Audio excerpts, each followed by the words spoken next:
Okay, how many people have joined to Pure? Let's check. 23. Okay, that's good so far. Also, while I'm presenting it, as I'm sharing my screen, you can still join, looking at the code in here. And I will just jump straight into topics without further ado. I will go through the stuff that we're going to be doing today quickly, and then we will jump into playing Kahoot. So these are the stuff that you were actually introduced on the pre-class content, but let's go through them quickly again. So we will start with talking about what is computational thinking, and especially I'm going to try what kind of an understanding do you have or have you had after completing the pre-class about computational thinking. So we will have a discussion on that, hopefully all together. I am expecting your participation in that. And then later on in the hours, we will be talking about the pillars of computational thinking, which are decomposition, pattern recognition, algorithm designing, and abstraction. All of these are crucial for building solutions in the computer and software environments, basically. Okay, you can't get it. Why is that? Okay, there has to be a space in between, I guess. Veronica, that's why, probably. Probably you need a space in between. Okay, so the question is, were you able to finish the pre-class? Please give the answer from PeerDeck so that we can see, if you have completed it. And of course, the content that is going to be presented in Kahoot, it's going to be about the pre-class content. So let's see the percentage.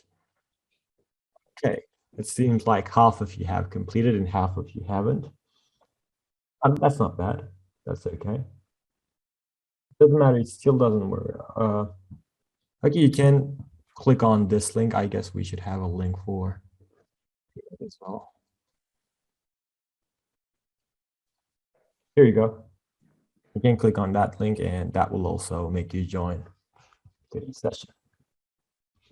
Okay, if you haven't already joined, we have 40 people.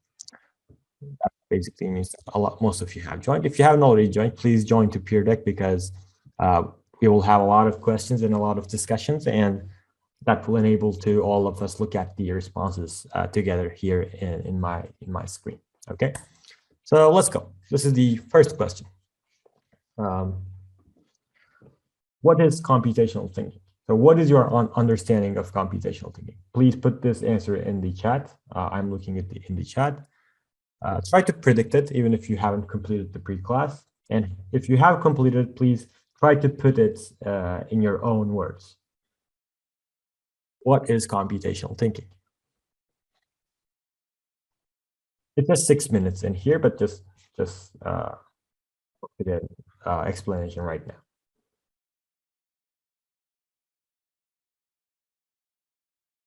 I will read through all of the answers, and then hopefully with the collection of all of the answers, we will come up with a perfect answer. In fact, there is no perfect definition for computational thinking, as it is something quite new. A lot of different resources and a lot of different people have different definitions for it. I mean, textbook definitions. But it is important what you understand out of it here.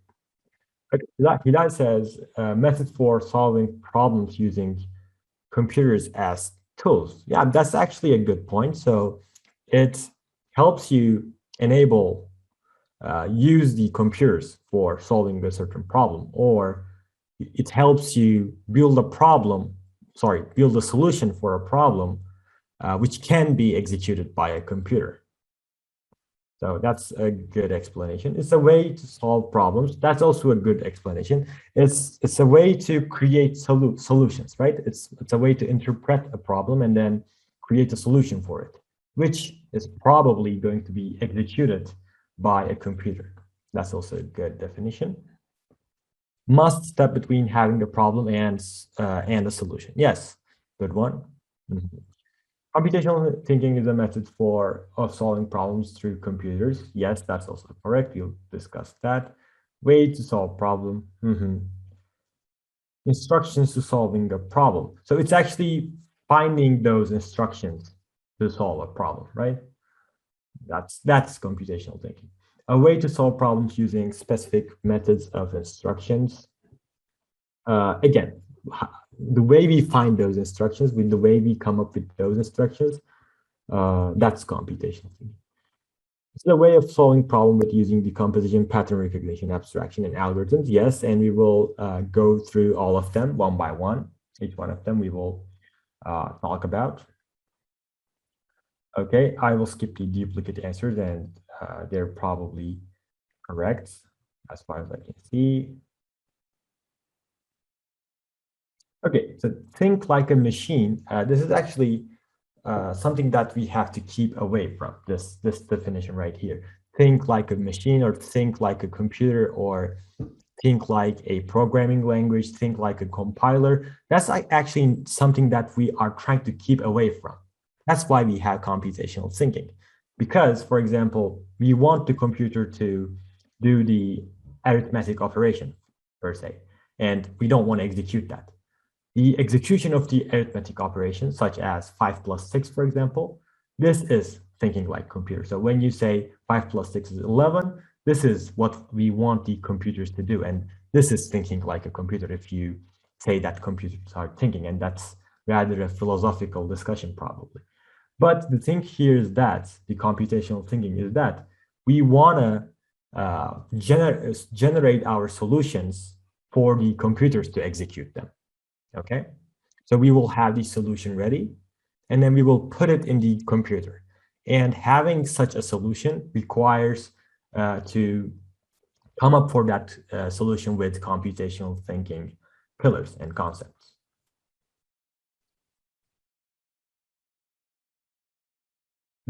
Yes, and yes, all of the other answers are also seems to be correct. Now let's jump straight into it and have some definitions about it. And here I have some bullet points, and all of these are related to computational thinking, and all of these are actually what is behind computational thinking. The computational thinking is logical thinking, critical thinking, and problem solving. All of these three combined is actually computational thinking, but we are doing this with the purpose of creating a solution for a computer. You have to keep that in mind always.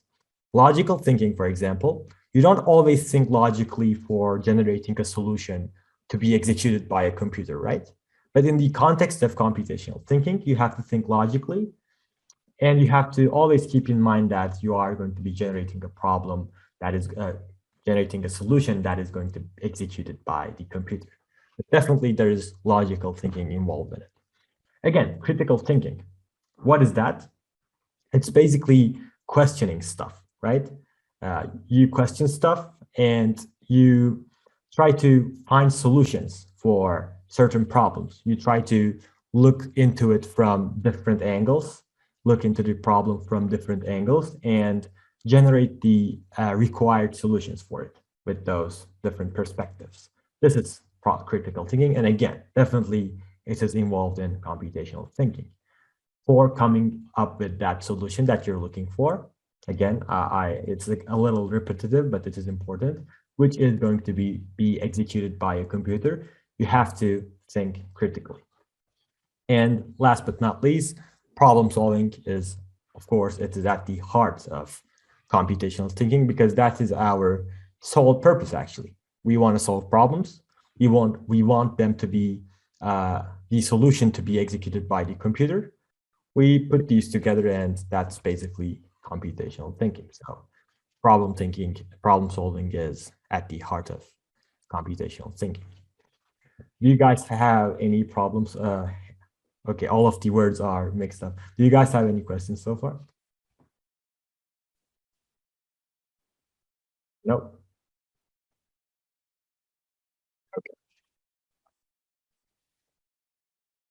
Okay, so I have a question for you then.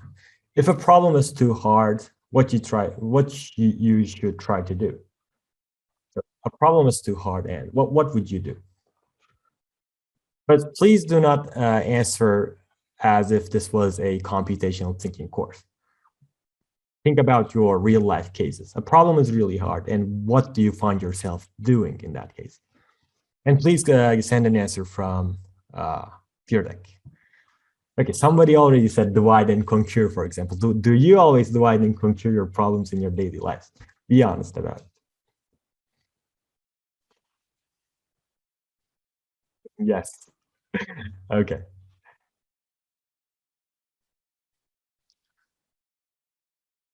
Okay. Yeah, I'm seeing a lot of computational thinking answers in here. Google it, for example. Yes, that's an honest answer right there. Yes, good one. Good one. Okay, I use the decomposition method. Okay, maybe that's correct. Think about it, talk about it with people. Yes, really good. These are some methods that we use every day. Good one. Breaking into smaller parts. Yes, that's what I am going to suggest you to do. And if you're already doing it, that's perfect. Asking someone experienced. Okay, I want help. Google it. Yes. Okay. So as far as I can see, let's read some more answers. Let me see if there's something different. Walk away for a few minutes. Okay, good one. Again, that's a human thing to do. Good one. Drink water and think again. Yes, really good. Okay, so as far as I can see, a lot of you are suggesting stuff like I would ask to Google, I would ask somebody who is experienced, or also there are a lot of people who says I would break it down. That's also makes sense, and that's actually the thing that I was going to suggest. So when we try to solve a problem, we mostly try to get help from an outside resource, such as Google, a book, somebody who is experienced, and etc. But here with computational thinking, we're trying to solve a problem that is hard without the need of an outside resource, or with the least need of an outside resource. We're going to try to manipulate the problem that we have. We're going to try to reshape it, and we're going to try to make it easier to solve. And then applying some more procedures, we will hopefully be able to solve those problems.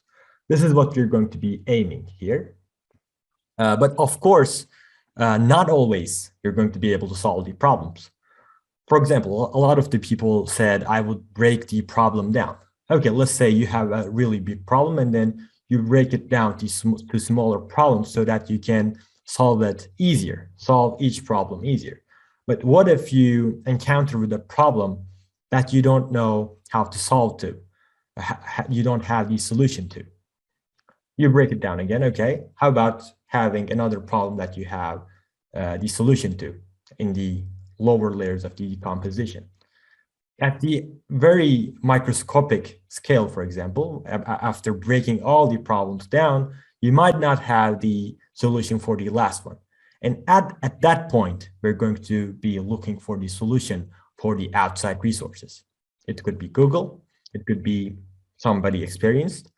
But the thing here is that you have to make sure that, the ultimate purpose of computational thinking is this: you have to make sure that before asking to the outside resource, or before walking away and thinking a couple more minutes and etc., you have to make sure that the problem is at its finest condition to be solved. Okay, we're going to try to make sure this happens for problems that you have in your daily lives, and also especially for the problems that you're going to encounter in the world of computers and software development, and also DevOps and data sciences as well. Okay, again, let's go through these quickly because we've actually talked about this in the discussion. And these are also some questions that you have to think about so that later on you can relate what you have learned to real life examples and to the examples that you're going to see in your IT journey, basically. And here it says, if you find similarities in lots of solutions to different problems, what does that probably tell you? Can anybody give some answers to this? You see similarities in lots of solutions to different problems. Does this tell you something? It tells you that there's a pattern. Okay, what else? Make groups. That's interesting. Okay. Could you go into the details of that? Same methods of solving could also be applied to another problem. Exactly. Exactly. So seeing patterns, somebody said pattern, and somebody said it could help you solve another problem. So seeing patterns in between problems and solutions, that directly means that without the further effort you have to put down for solving that problem, you can solve that problem just by switching some variables, switching some values, some numbers, some values. That means that you can solve that problem. So this is an important point. Let's get to this next question. If you have a problem that is just a little different from a problem that you have a solution for, what would you do? So in the first one, it was the exact same solution. We directly applied. How about if it is slightly different? Then what would you do? Yes, you can modify the smaller parts. I have actually given the answer to this in my previous discussion in the first question. You can modify some variables, some values, and adjust accordingly to the new problem you have. And again, without even if it is not zero effort put down for that solution, it is less effort put down for that finding the solution for that particular problem. And that's also something good.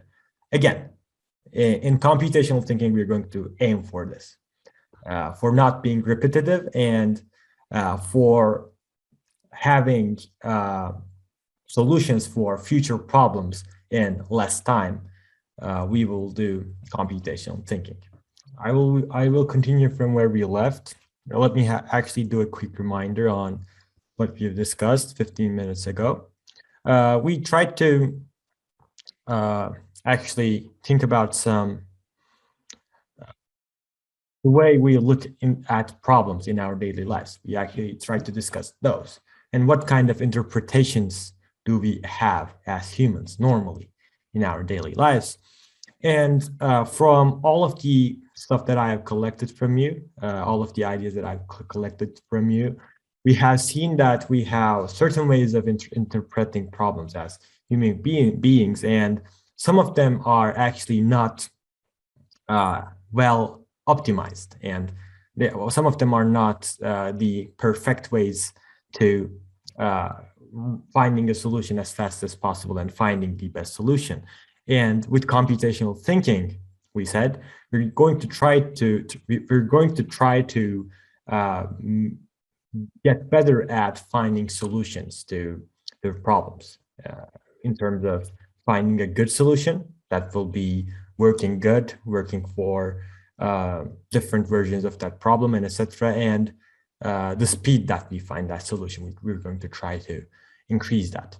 And especially as our ultimate goal, on top of all of these, this solution that we find is going to be possible to be executed by a computer, which means basically putting down, expressing the solution in the format of a programming language, and ultimately in the format of binary code after the computer compiles it and starts executing it. Okay, so now that we have talked about how to solve problem and some general description of what computational thinking is in basic terms, now let's jump straight into what computational thinking actually is, because it mainly consists of 4 components. And once you understand each one of these 4 components well, you actually become a person who actually applies computational thinking. So I've already said that computational thinking has somewhat a vague definition. Some people define it in some words, other people define it in some other words. So there's not an exact definition to it, but you understand what the purpose of it is and how to do it. And now our aim is going to be how to do computational thinking and how you can basically apply it to certain problems and come up with a solution. Okay, so the computational thinking is, from the perspective of its pillars, The first pillar is abstraction. It is organizing data and information logically. And it mostly includes getting rid of the useless information and keeping the useful information together and using that information for coming up with the related solution. Decomposition, and a lot of you actually have said, I decompose problems into smaller parts and then solve them in that way. I solve each one of those smaller problems, and then finally I have the bigger problem solved, as they are the decomposed parts of that bigger problem. And this is also a computational thinking pillar, and it is one of the important pillars of computational thinking, and basically means breaking a problem into smaller parts. And we will see a lot of examples on that if the definition here is not self-explanatory. And then we have pattern recognition. Again, this is something that is used a lot in programming, and when you're trying to come up with solutions to certain problems, when you're trying to write a program, pattern recognition, just like abstraction decomposition, is used a lot, and you will actually find yourself noticing that you are doing pattern recognition unconsciously when you're trying to solve Python problems, for example, in the upcoming weeks. And finally, our ultimate goal is actually this when doing the other three pillars: algorithms, coming up with an algorithms and designing an algorithm. We decompose the data, we get rid of the useless information, and then we recognize patterns either between the decomposed problems or with the other problems in our main problem. And then we try to generalize a solution and come up with an algorithm as an end goal. And then this algorithm is going to be executed by the computer. And this is our basically ultimate goal, and it is the fourth pillar of computational thinking. And now we will get into the details of each one of these one by one and do some applications of them. Okay, before we jump into that, what is programming? Again, a discussion topic we have here. Please send your answers from Peer Deck so that we can see it all together here.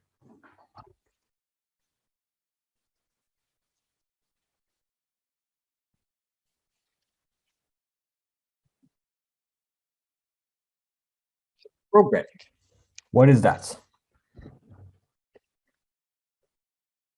Is programming like writing code? If I write print hello world, is that programming, for instance? Okay, set of instructions to a computer. This is too general, I guess, or too specific. Set of instructions to a computer, yes, but how, I may ask? What kind of instructions to a computer, and how do you do it, actually? Way to talking with a computer, give orders. Yes, that might be a good explanation. Way to talking with a computer and giving it orders. But again, how do you do it here? A way of solving a problem, it's actually telling computer how to solve a problem. You can explain it like that. Writing codes for solving human needs. Again, that's a general explanation, but that's correct. What else do we have here? Providing a language to device so that we can interact with it. Yes, that's correct. We use programming languages to interact with the computers, and we use programming language to make computer do stuff. But the stuff that computer does has to be accurate, right? So the stuff that we tell the computer has to be accurate, has to be precise, and we need some certain format in telling computer stuff. So you cannot directly, you can directly tell computer what to do, but there's a difference between good code and bad code. So it's not only coding. We will come into that in the upcoming slides. What I'm trying to elaborate, you will understand much better. Algorithm encoding. Yes, this one was actually one of the answers I was expecting. So it is algorithm design and coding brought together. We call that actually programming. set of codes, giving the computer step-by-step algorithm to execute line-by-line executions. Yes, pretty much most of you are saying about the same thing as far as I can see. Coding an algorithm, good one. Give instructions to computer, yes. Yes, ultimately this one was the answer I was expecting, because if giving instructions to the computer is coding, is programming, what is coding then? I would rather define giving instructions to computer as coding and programming as something more advanced, I would say. Everybody can code easily. I mean, just print hello world, do print hello world, and that's coding. But you wouldn't say that's programming. You wouldn't say I'm a programmer if you just print hello world. So becoming a programmer needs one more thing, and that is obviously, and of course, computational thinking, right? Because you want your instructions to the computer be good, and your solutions also to be as good as possible so that it fits to the computer's way of executing things. And here it says computational thinking is the must step between having a problem and having a solution to that problem.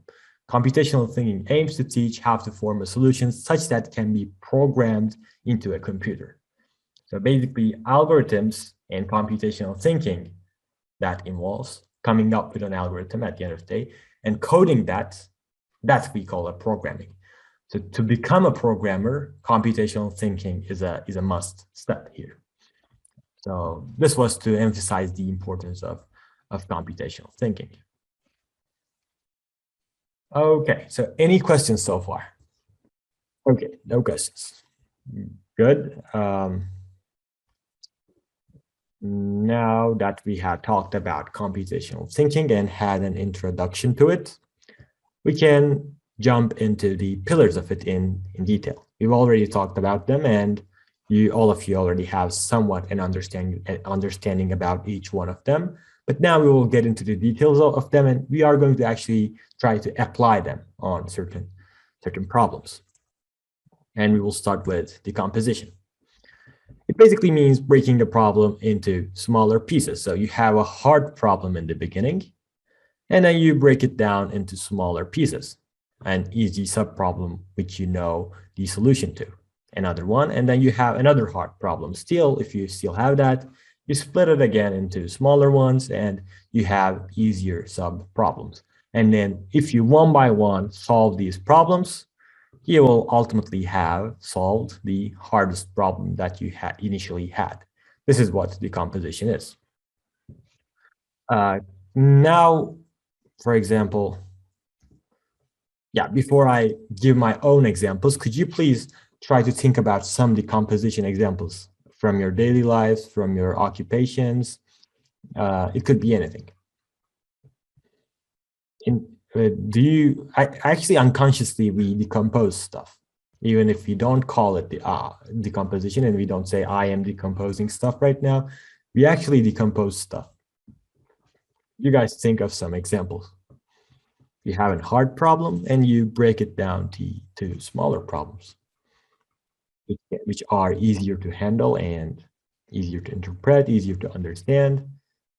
And once you have all of them solved one by one, you have the ultimate problem solved as an end result. I'm expecting the responses in the chat. Just say I decompose this problem to this, for example. I don't know, it could be driving a car. You have to handle the steering wheel, you have to handle the gear, and you have to handle the gas pedal, for example. 3 separate problems.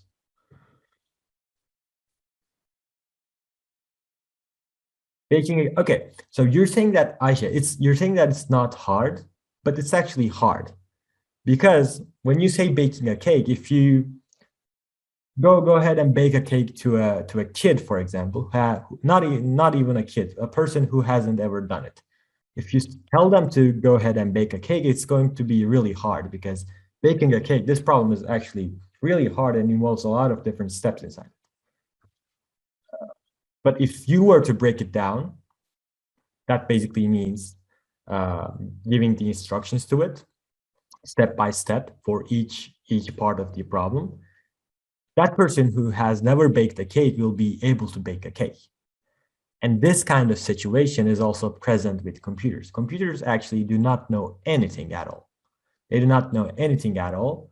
And if you decompose the problems into smaller parts and then make the computer solve that smaller parts of the problem, which are much easier to understand, the computer will be able to complete that. But if you straight away tell the computer to go ahead and bake a cake, computer, they won't understand it. Okay. Managing daily schedules of family. Yeah, but what are the smaller problems of that? Traveling during COVID. Okay, good one. So this is our big problem. One of the problems is find a ticket. Yeah, that's actually another problem, right? Finding a ticket. You have to go ahead and look for different websites. You have to find the best price and etc. So that's a problem in itself. Good one. You need to take a test. Yes, that's actually a lot of effort, right? You have to go to the place which gives the test. You have to pay for it, and etc. So that's another problem. Good. Yet authorization, again, similar to the you need to take a test. That's another separate problem in itself, etc., etc. Exactly. Good one. If you tell someone, go ahead and travel, they're going to say, okay, but how am I going to travel in this period when there is COVID? It's really hard.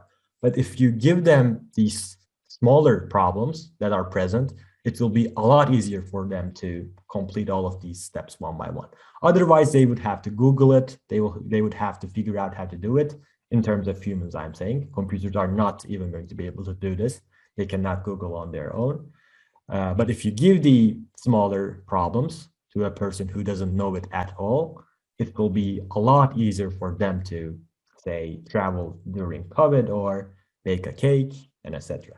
Okay, so we had really good 2 examples. I use it to troubleshoot problems on aircraft systems to systems. Okay, yeah, that also not only in daily lives, also on occupations you can use it exactly, because each part of the system can have a separate problem, right? So you interpret each part of that system one by one, and this is also another example of decomposition. Good one. I decomposed the painting by looking at the method and style of drawing painting so I could replicate it myself. Okay, this is rather like pattern recognition, I would say, because you're actually tracking a pattern. You're looking for a pattern in other drawings, and then you're adapting that pattern to your drawing. But what you might be doing in terms of decomposition when it comes to painting could be this. You paint the face part first of your painting, for example, and then you paint the body part, and then the background, for example. Face, body, and background are 3 separate problems in their own context, probably. Okay, yeah, we had some really good examples, and I hope it helped you elaborate even better. And now I also have some problems, and I will show them to you. But before I mention those problems and the composed versions of them, I have to talk about tree structures, and it's something quite straightforward, actually. It's basically this structure right here that we use. So there's a big problem, and under that, using branches, we just with using the branches, we just show how we decompose that problem into smaller parts. The branches at the below levels that are the decomposition of the upper layer problem. So here, for example, at the top level, we have activity, and then we branch out that. And that basically means these are the sub-problems that make up the problem above in that tree structure. So let me briefly go through the stuff that I have in here, in the slide here. Tree structures help us decompose problems into sub-problems. It consists of blocks connected by branches. Each block that is connected to its parent block, which is above it, represents a sub-problem of that block. So in the upcoming slides that you're going to be seeing, I am representing the problems and their sub-problems in this format right here, okay? So let's see, for example, making a chocolate cake. Actually, Aisha already said that. I already had that in my slide. here I have making a chocolate cake, which is actually a really hard problem for me, for example. But if you first break that into two separate parts, first one being preparing the ingredients and the other one being preparing the materials and environment. And then also if you break that down into even smaller parts. So for preparing the ingredients part, you have to buy them. And then what you should buy, the question is, and then you have chocolate and sugar. And for the ingredients that you already have at home, you have to find their places and just put it somewhere which you can reach even easier. And in this format right here, of course, this is not the complete guide for baking a cake, but if I had that in this format right here, that would be really easy for me to basically execute these problems at the nodes at the very end of the tree structure. So this right here makes the problem of making a chocolate cake much more easier. Somebody might even ask, if they do not know at all what a chocolate cake is, they might even ask what that is, right? But given the decomposed version of making a chocolate cake, even that person who does not know what a chocolate cake is, by executing these steps one by one, the node steps I'm talking about, the node problems, they can come up with a chocolate cake at the end, right? So that means that the problem is now much more simple, because a person who's not even close to solving that problem in this format right here, making a chocolate cake, after you decompose it, they can solve the sub-problems one by one and come up with the solution. So that means that the problem is a lot easier now, and a lot easier to understand, and also a lot easier to solve. Okay. Any questions about this? Or any counter opinions? Does anybody say this makes the problem even more complex? Okay, so it's clear, hopefully. Good. So here I have a challenge for you where you can actually apply decomposition. If you already know the solution, just give it. But the main question here I will be asking will be, how did you use decomposition here? Okay, so add all the numbers from 1 to 200. Go ahead and do this without using your calculator or software or anything. Just try to do it. Tell me the solution in the chat. Just put it down in the chat, and then tell me how you use decomposition in there. If you were able to find the solution with the decomposition technique. And also, there's a formula that you might know about, but that's obviously not decomposition, right? To directly apply that formula.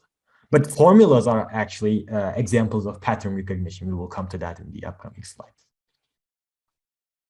Formulas are actually not bad in the context of computational thinking, because they are actually patterns, right? Formulas are actually patterns that can be repeated on different problems that are going to be coming up in the future.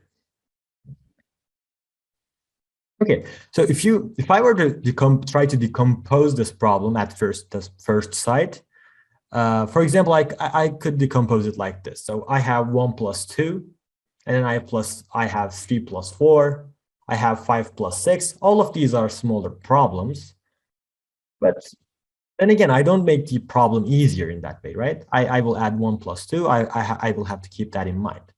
I will add 3 plus 4. I will have to keep that in mind. Then the sub-problem will be adding the result of those additions together, and etc.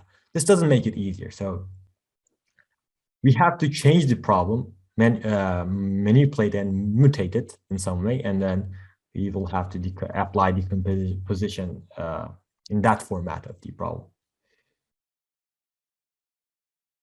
Okay, there's an interesting solution in the chat. Divide them into two parts, 1 to 99 and 101 to 200. But what does that change, Poyraz? Well, what would that change? Isn't that basically adding from 1 to 200? What is the difference in between? Okay, we have some really interesting solutions in the chat. Some mathematically intense solutions I see. A gets 1, A gets plus 1, a plus 1 through 200. Okay, 1 plus 199. Oh, okay, yes. Poyraz's answer is correct, I guess. Okay, let me just tell you the answer if you don't already have it. But yeah, your answer seems to be correct. So if you were to elaborate that a little bit more, Poyraz, probably this is what you're trying to say. Let me tell you. So if you were to try to add them one by one, that's really hard. We have already figured out. I mean, it would take really long. But one thing you could do is this. If you were to recognize this, first you have to recognize this actually, then we will apply decomposition. If you put the order the numbers from 1 to 200, and then below that, if you were to order the numbers from 200 to 1, from the opposite order, and if you were to add the numbers, for example, 1 plus 200, 2 plus 199, 3 plus 198, all of these would add up to 201, right? 1 and 200, 2 and 199, 3 and 198. All of these would add up to 201, right? And if you were to add these, that would basically mean 2 times 201, right? Because above you have 201, below you have 201, and when you add them up together, it basically means 2 times 201.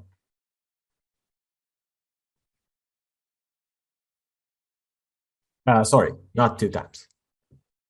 200 times 201.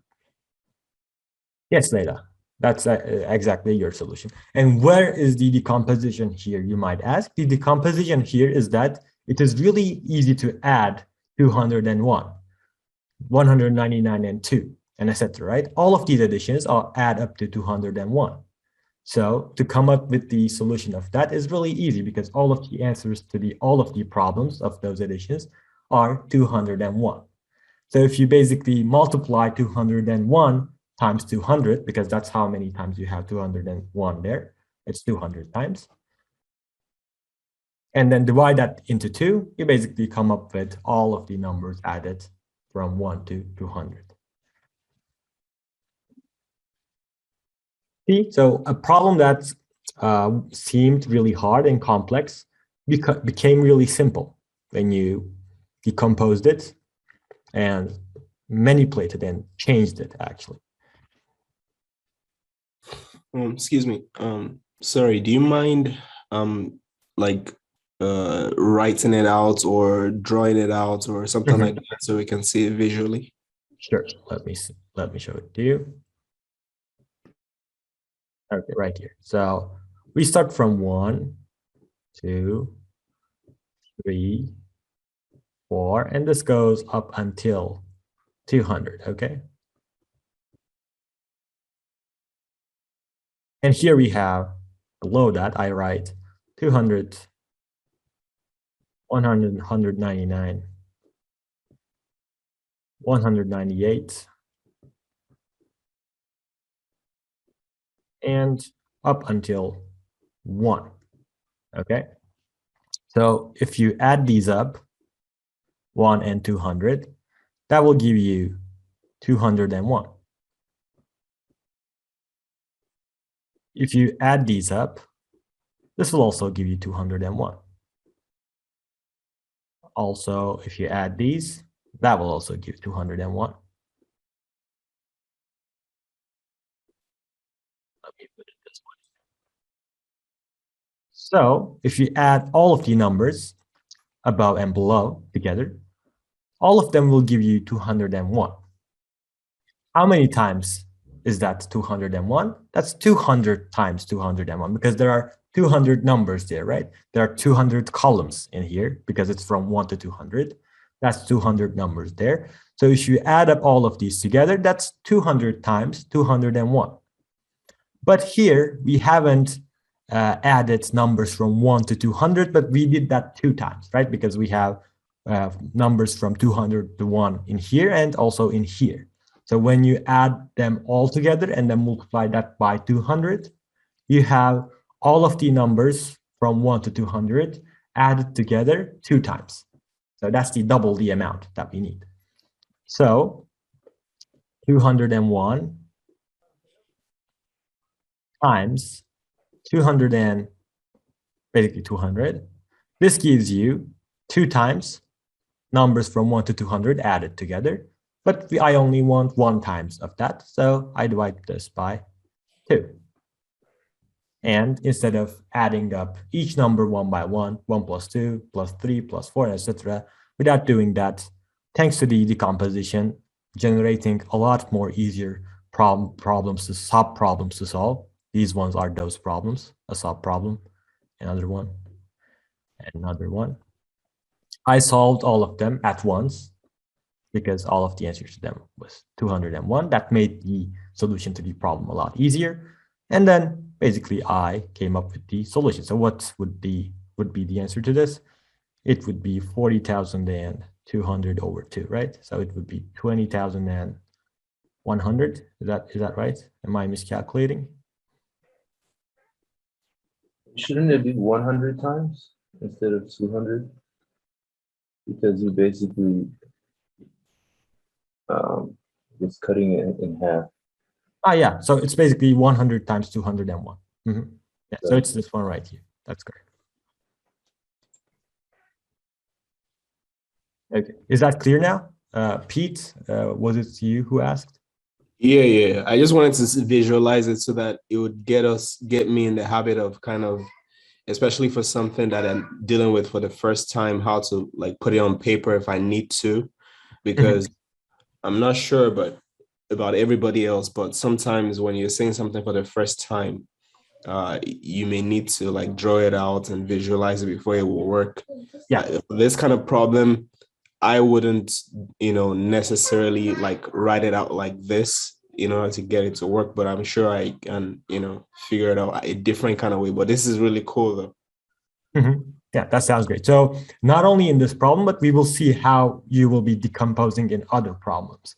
This was the visualization of it, as you said. But the thing that you have to actually focus on this, guys, is that we are focusing on decomposing the problem so that we can figure out the easier problems to solve, which will ultimately have us solve the harder problem. Okay, so that's what you're trying to do. And also, even if it's not in this format right here, in this case, it's just an addition operation. We will be decomposing your problems, other problems in different formats. But ultimately, we will be decomposing them. Using tree structures is a way to decompose them. For example, let me go back. Here we use tree structures to making a chocolate cake. We decompose that. And here we decompose a mathematical operation. But ultimately, we have decomposed them. The way you visualize them and express them is basically up to you. Okay, so let me clear the screen and continue if you guys don't have any other questions. For example, this one right here. Again, I will ask you guys to decompose this problem right here. Let's read through the problem all together and try and solve it. You are a tour guide. Tourists have booked a tour visiting all these cities as attractions. Starting from the hotel they are staying in. This map shows where the attractions are and roads that connect them. You must work out a route that takes your tour group to every tourist site. The tourists will not be happy if they pass through the same place twice. They also want to end up back at their hotel evening. First, I will ask you to decompose this problem into how many ever parts you would like to decompose. And then I would like you to solve the problem. But the actual question that I'm asking here is, how did you decompose it? Yes, Peter, exactly. The aim is not to focus on the problem in any of these, including the math problem, including this This is actually called the traveling salesman problem. Again, this is the focus is not the traveling salesman problem. That's an industrial engineering topic, optimization topic, and etc. But rather, the focus in here is how you decompose this, and did you understand how to decompose? And Yusuf says 2 circles. He directly saw it, and that's a really good point. Here, it is clear to see that there are 2 circles there, right? There's an inner part of our city, and then there's an outer part of our city. And we can decompose that into 2 parts. So, for example, first we can deal with the outer circle, and then go to the inner circle, or vice versa. We can first deal with the inner circle and then the outer circle. But seeing them separately will definitely help us out. Okay, what else? There's a micro problem in here. There's a micro problem, and there are a lot of repetition of that problem here. What could that be? A line from 6 to 7.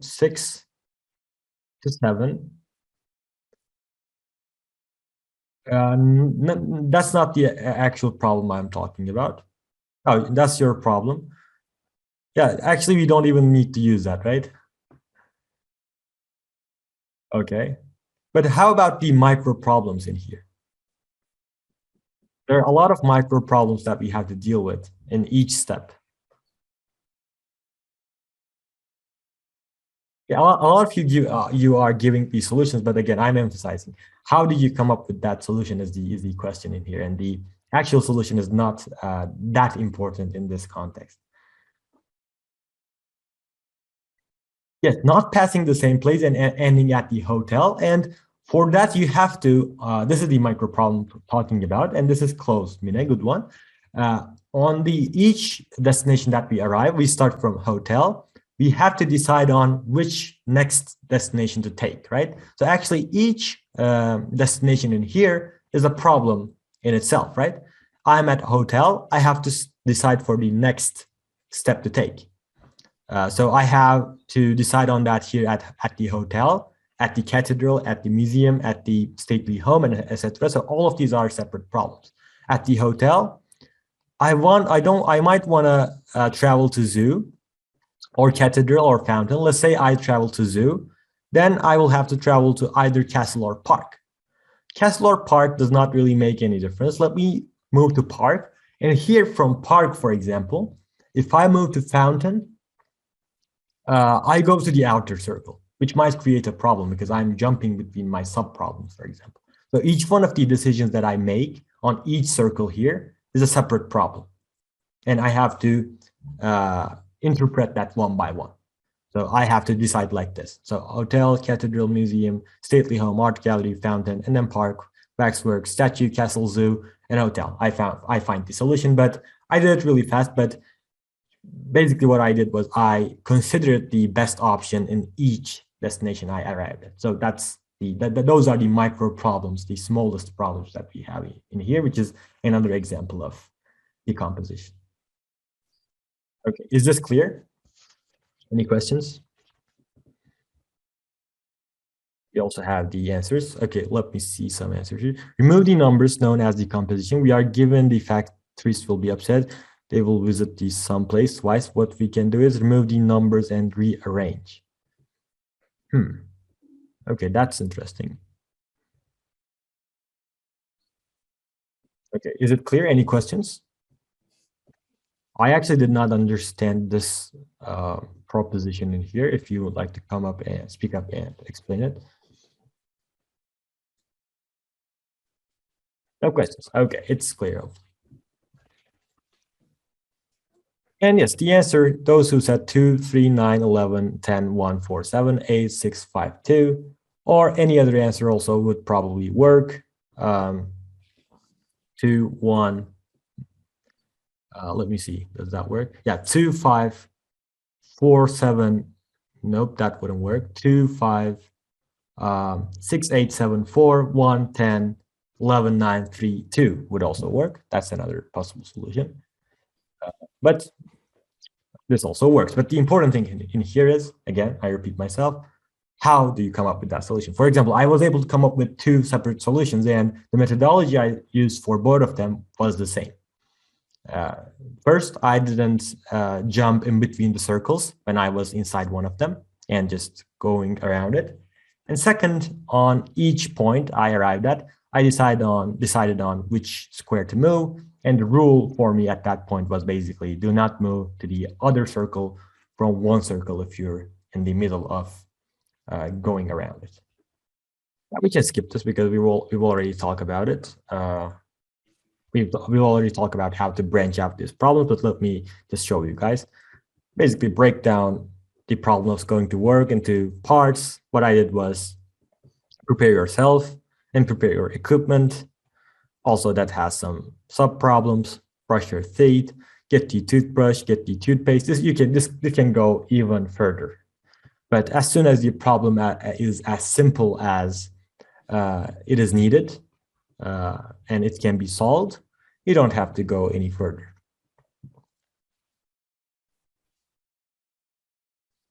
Again, here we have the example of become a DevOps engineer and make $100K per year.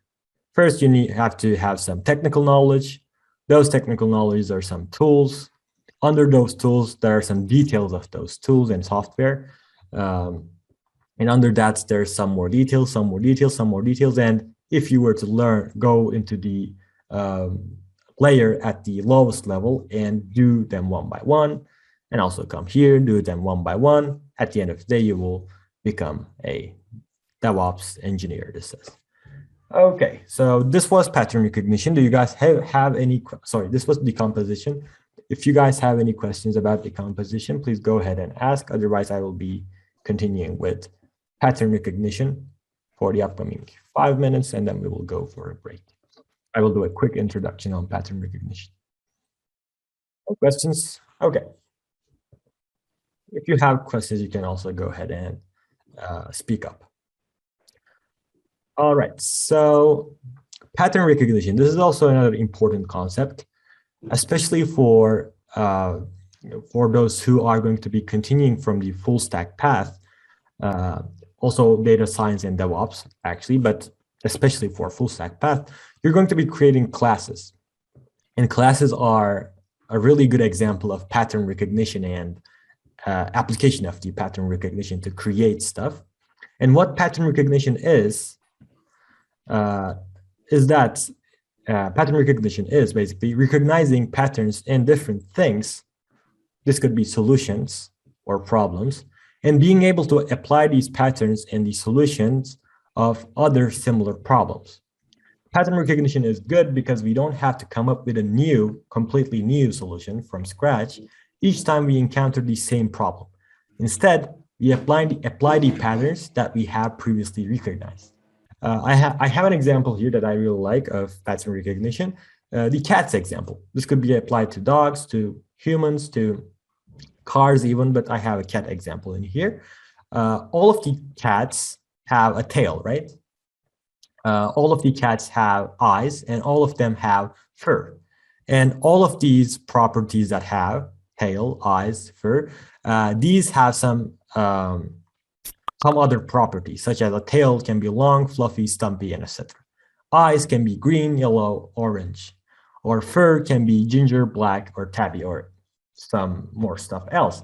But as I have recognized these patterns in all of the cats that I saw, all of them had eyes, all of them had eyes in some certain colors, all of them had furs in certain types, and all of them had tails, again, in certain types. Now that I know this, and now that I have recognized this, if I were to I were to draw a new cat, for example, if I were to draw a new cat, I would know that I am going to add a tail to that cat, add eyes to that cat, and add a fur to that cat. Okay, thanks to having seen other cats previously. But right now, this is quite straightforward to you. I know. Who doesn't know that a cat has eyes? You don't have to observe a cat to be able to know that they have eyes. But think like you haven't seen any cat before. if you hadn't seen any cat before, before that point, if you were to see a cat for the first time and see that it has eyes, then you would say that, okay, a cat has eyes. And if you were to see another cat that has eyes, fur, and tail, you would probably be able to recognize that that is a cat.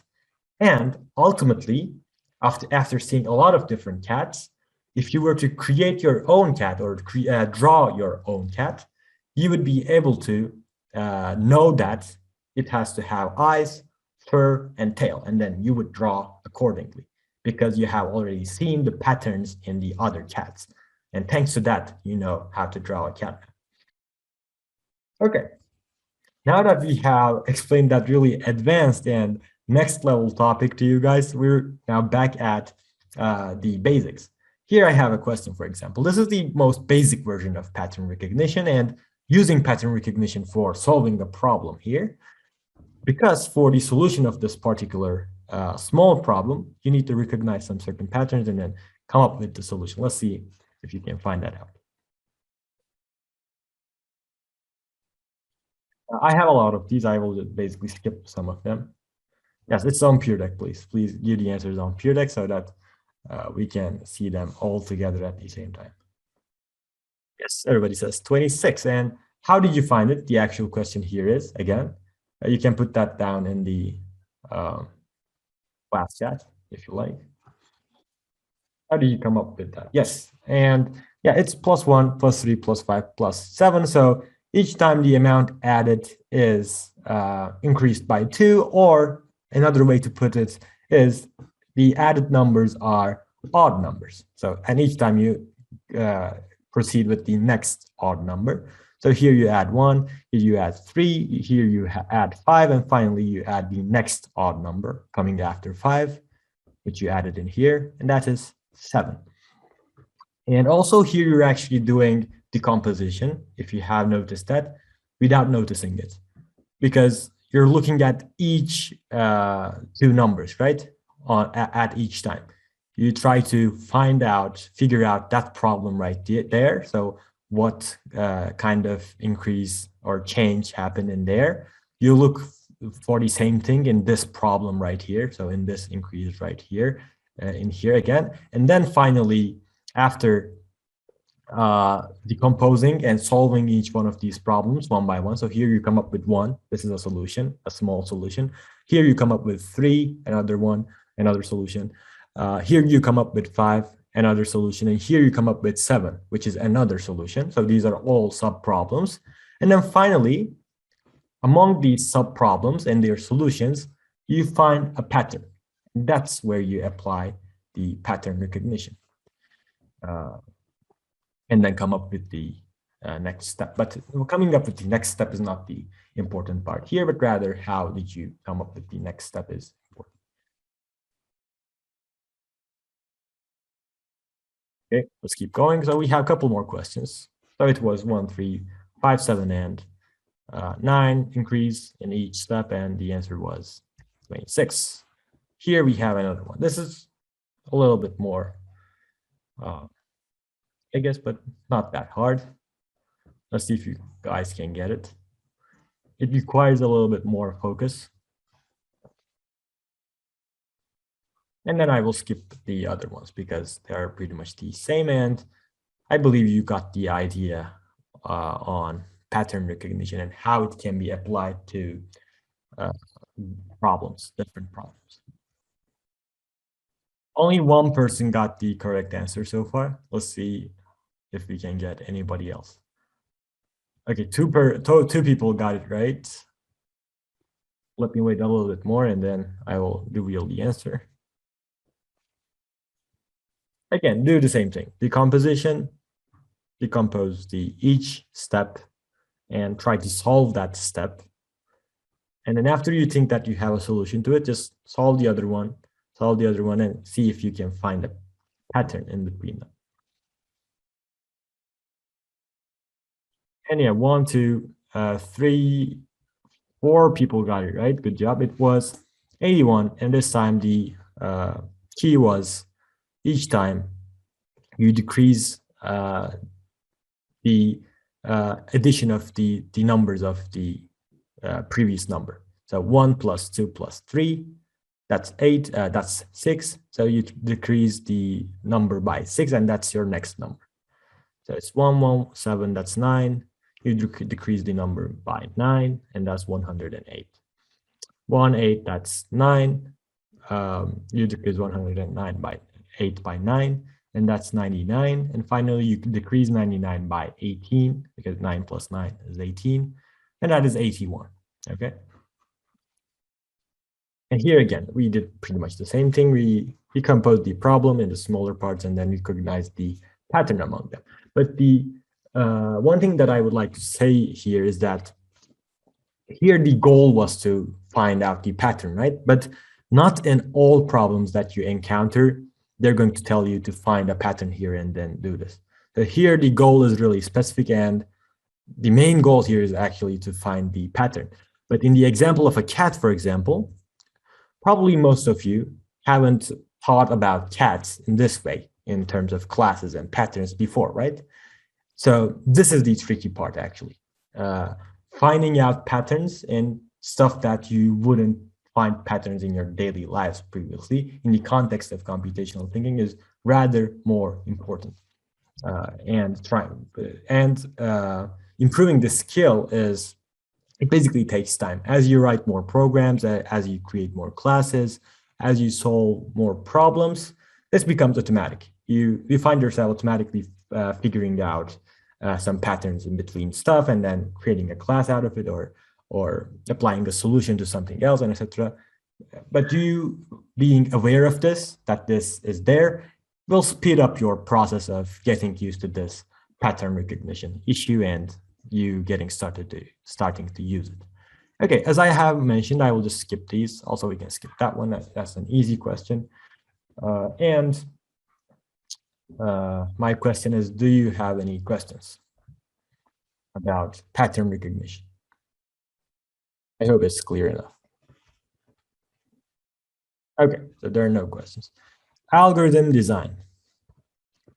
This is, as I have previously mentioned, this is our ultimate goal at the end of the day. And now I will talk about it. This is, again, this might be the most important one from a different perspective, because, as I mentioned, this is our ultimate goal. We're trying to design an algorithm, and for that purpose, we're applying all these abstractions, decompositions, and pattern recognitions. So an algorithm is a sequence of clearly defined steps to describe a process or describe a solution, you may also say. Algorithms are useful when we wish to explain someone or something, which could be a computer, how to carry out steps. Algorithms are important for programming because a correct algorithm is the ultimate basis of any computer-based solution. So we have previously talked about this when we were trying to explain computational thinking.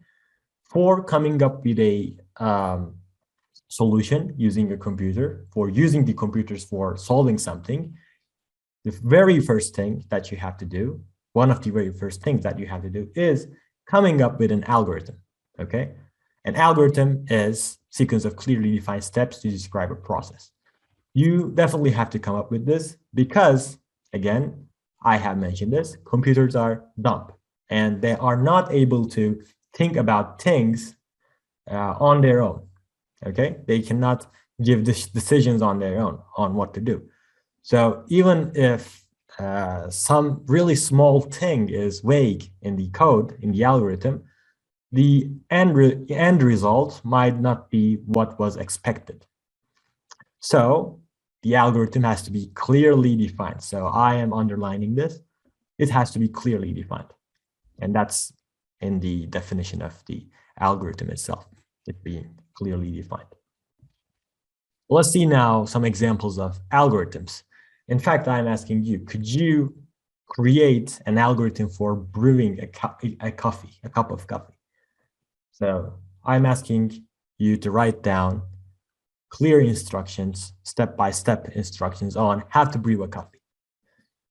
Be careful, you have to be clear and precise. So that's crucial in here. And in one of the upcoming videos, in the slides, there's a video. I will try to show you what would happen if you were not clear enough with your instructions to. Talking about brewing coffee, you want to brew machine coffee or do you want the espresso coffee? It's up to you. It's up to you. Both would do.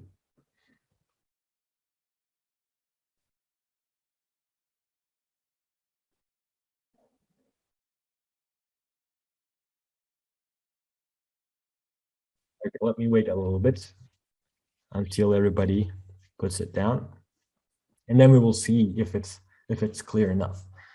And then, as I mentioned, I will show you guys what happens when you're not clear enough and what does clear enough mean. What is enough? I will try to show you that with a video. Okay, let's see some answers. I'm expecting you to write down step-by-step instructions for brewing a coffee, Veronica, in the peer deck responses part. These steps have to be clearly and basically clearly defined. And they have to be precise.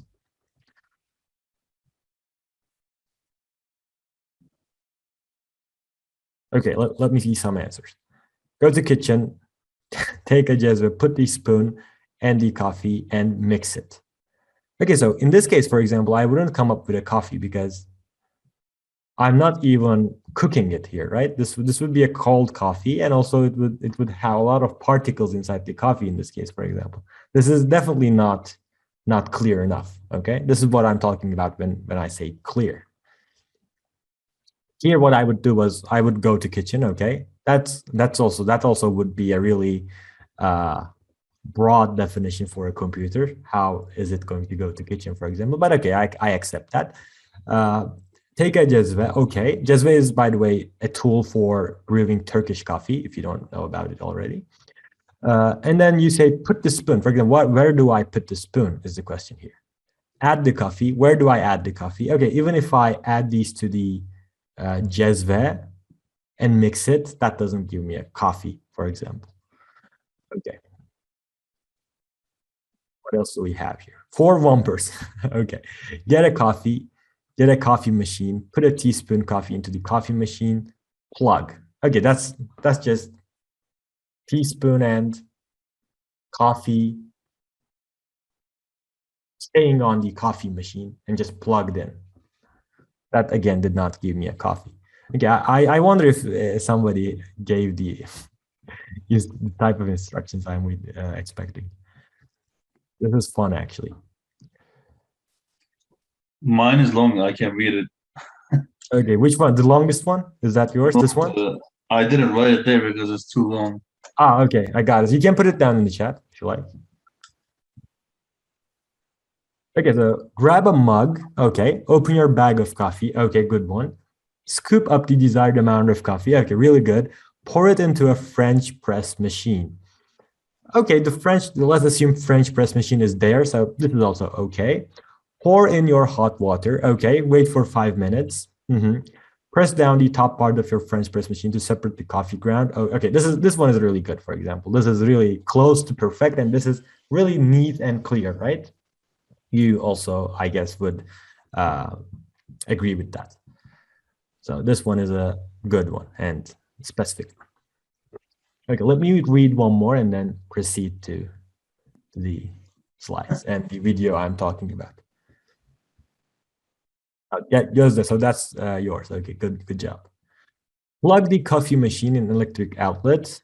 Okay, let me actually look for the longer ones because they are probably the ones that are close to being neat and clear. Okay, one I saw, let me go back to that one. Yes, this one right here. They're still writing, but let me read through it. Grab saucepan, put the saucepan into the oven, heat the oven, warm up water using either oven or with the saucepan for at least 1-2 minutes, put the hot water into the cup, take out the coffee bean packet. Okay, this is also really good. So I can see that you're trying your best to be as specific as possible. And that's the kind of way of thinking I'm expecting from you. Exactly, this is why I'm expecting. Even if there are some missing parts, really small parts, the way you are thinking and trying to be as specific as possible is really good. Good job. Okay, so abstraction. This is actually an abstract topic, as it already says in the name, and it is the hardest one to grasp, but it also is the one that comes up unconsciously and automatically when you're actually applying it to a solution. So no worries if you don't if you cannot imagine it in your mind. Even if you do not understand the concept, you will find yourself applying it when you're trying to solve problems in the context of programming and computers, of course. The abstraction is getting rid of useless information that is not going to have any contribution to the solution. Abstraction is the core concept of computer science and computational thinking. To be able to express a real-world problem to a computer, the problem has to be abstract. So this second paragraph right here is the key thing to know about, because all of the stuff that we have in the computer science world and inside the computers, but they are actually abstractions. They are actually represented with ones and zeros and nothing else at the very abstract level, right? Using really low level of abstraction, you can represent really highly abstract things. So we have an example in here to elaborate that further. For example, we have an heart example, okay? And we have an abstractometer for that heart example. In the middle of that abstractometer, so this is the middle abstract version, we have this heart right here. So it's the regular heart shape that we all know, right? If I were to ask you to draw a heart, you would draw it like that. So there are not much of details, but if you look at it, you would directly understand that this is a heart, right? So it is right in the middle. It doesn't show any. It doesn't show any functions of it. It doesn't show any, I don't know, veins going inside and outside of it, and etc. But you know that it's in heart, so it's right in the middle. On the left side, so on the too realistic version, so this is not too abstract. This is less abstract compared to the middle one. They are hearts, there are veins in there. It is the actual heart shape. It is really close to the actual heart shape. It has a lot more details. It has blood and etc. So it has a lot more details and a lot more reality to it. And we call this less abstract, okay?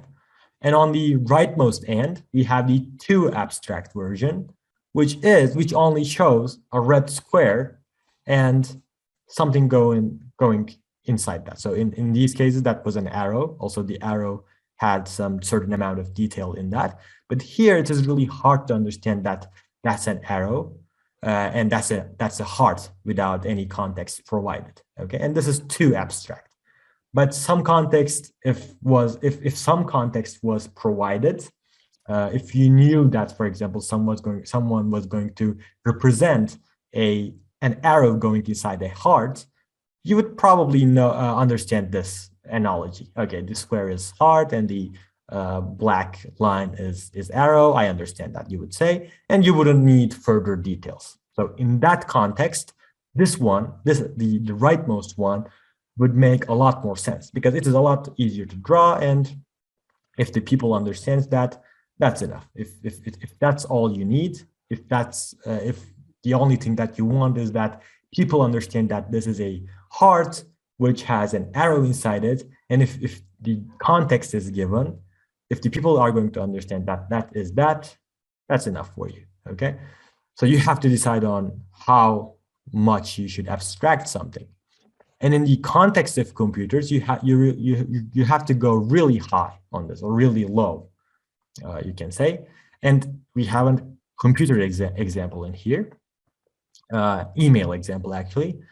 So in the very highest level of abstraction, we have lowest layer of abstraction, we have email application. We have a UI. We have enter your email, enter your password, and log in, and etc. At the top, it has a title, and etc. And it looks like this right here, right?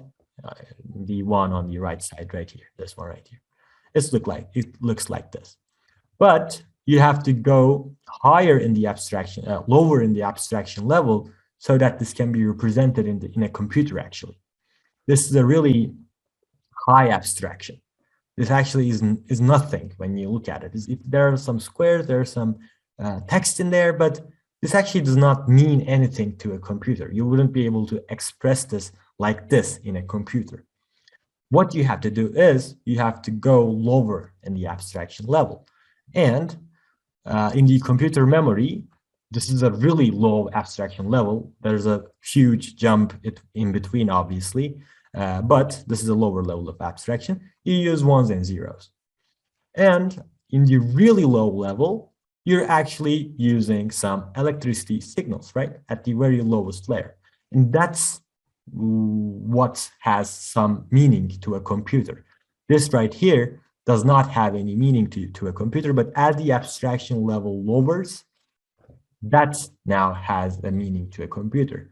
And what did we do to reach to the next lower abstraction level from this? We just got rid of the useless information. Again, I'm repeating, this is a huge jump in here, but what we have gotten rid of was basically everything in here: the text, the color, the squares, and etc. The computer does not need to know about them. In fact, it's not even going to understand what a square is, what text is, and etc. And we have gotten rid of all of those details, and we have represented them with simple ones and zeros at the end of the day. And let's now do some examples all together.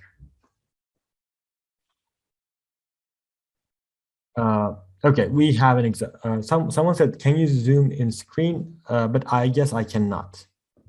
I can zoom in like this. Okay, were you asking for this example right here? Okay, yes, I better zoom in. I can actually zoom out. I thought I wouldn't be able to zoom in Peer Deck, but I can do that. Okay. Example was this. Okay.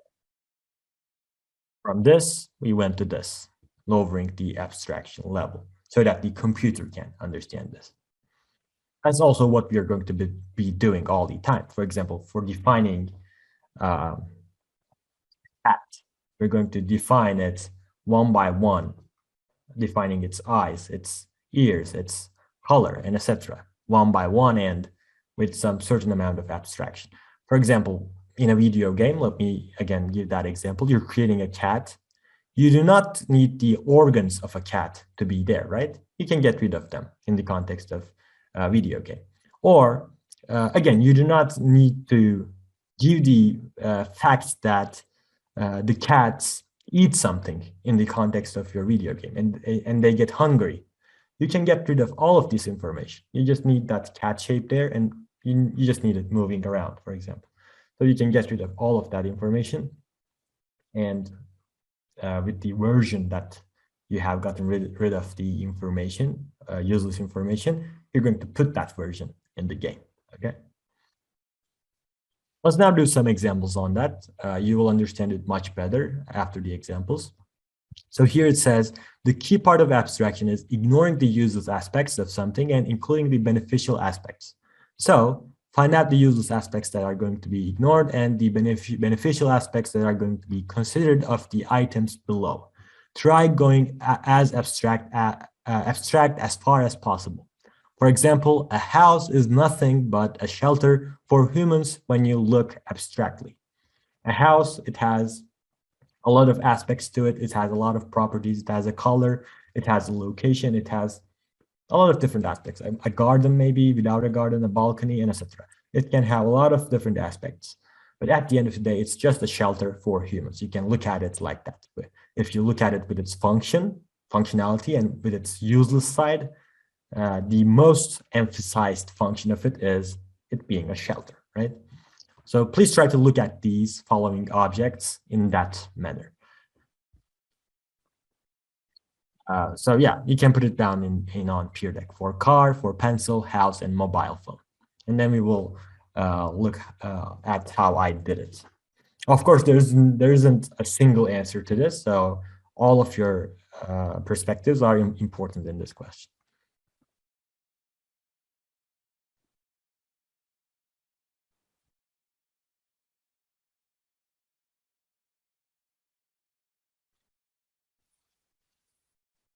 Okay, let's see if anybody gotten some answers.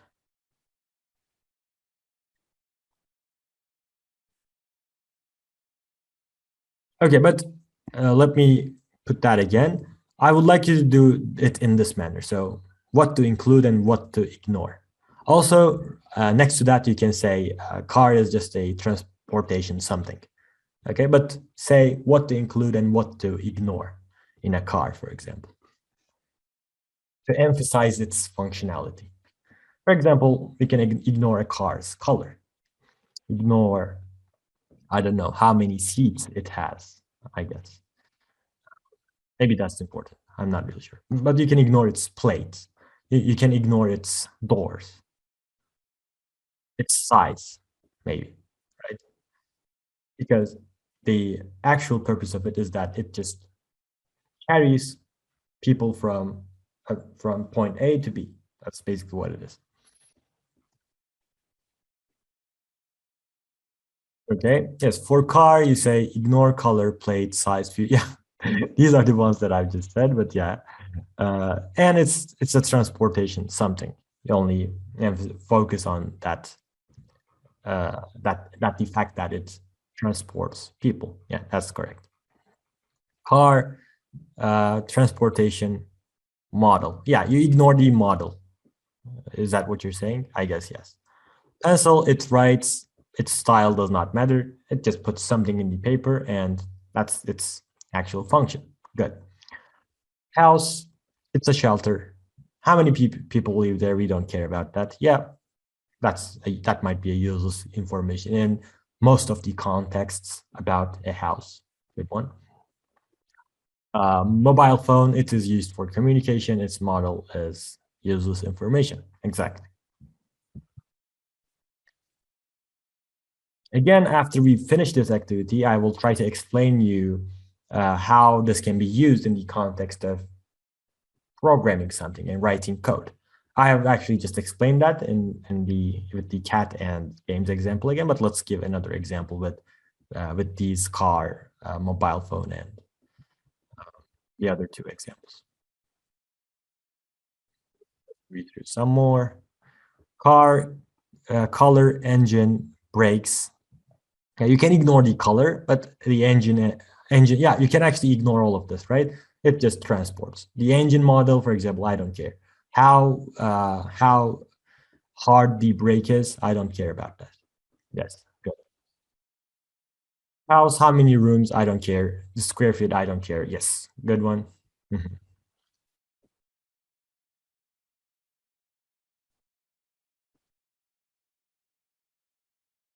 Yes, actually, all of the answers are correct. There's no correct answer, as I mentioned, but you're thinking the way I expect you to think, so that's good. I see a lot of the answers are in the direction I'm trying to point at. Car, engines, tires, steering wheel. So it consists of engines, tires, and steering wheel. Yeah. Yeah. So let me show you how I did it actually, because we did it a little bit different, but also your way of thinking is right. On car, I said include engine, tires, rim, seat, because these are the aspects of it that provides for the transportation aspect of it, right? So these are important in that context. But if you go even more abstract, the engine does not really matter. Also, the tire, specifically what tire we use, does not really matter. Or rims or seats does not really matter. It's just a black box that carries people from one point to another point. This is going even more abstract, okay? Just a black box, a box shapes a something, not even a box, something. If people go inside that, it carries people from point A to B faster. Okay, this is really abstract. You cannot even draw this thing that I've just explained, right? If I were to draw it, ask you to draw it. And in this abstraction level on the slide right here, the stuff that you can ignore, which does not provide for the transportation purpose of it, are its color, its shape, its trunk, its radio. These do not mean anything in terms of moving the vehicle, right? So you can just ignore them and just have these for a car. For pencil, the color of the tip might be important because the color you're writing in might be important for your writing, and the purpose of the pencil is the write, so the color might be important. The grip might be important because you might want to feel comfortable when writing, but the material used for crafting the pen might not be important. The brand is not important at all for when it comes to writing. Basically, the type is not important. Again, you're just putting something in the paper at the end of the day. And mobile phone, you can include speaker, microphone, and cellular because these are the components of it which are used for communicating, and without them, you wouldn't be able to communicate. And the color, brand, camera, you can exclude them because they do not have anything to do with communication over the line. And if you go, for example, again, one step further or a lot of steps further in the abstractometer, remember the abstractometer of the heart. If you go to the right on that abstractometer for mobile phone, it would basically say something that makes you speak to someone that is not near you. Okay, you can also describe it like this. If you take out all of this and if you only include this fact right here, it is something that makes you talk to somebody that is away. Okay, you can also explain it like this. And this would be really high levels of abstraction. No details given. And again, if I were to ask you to draw something that makes you talk to somebody that is away from you, if you didn't know about mobile phones, I don't know what would you draw, right? All of you would probably draw something different. And this is really high abstraction level, we call.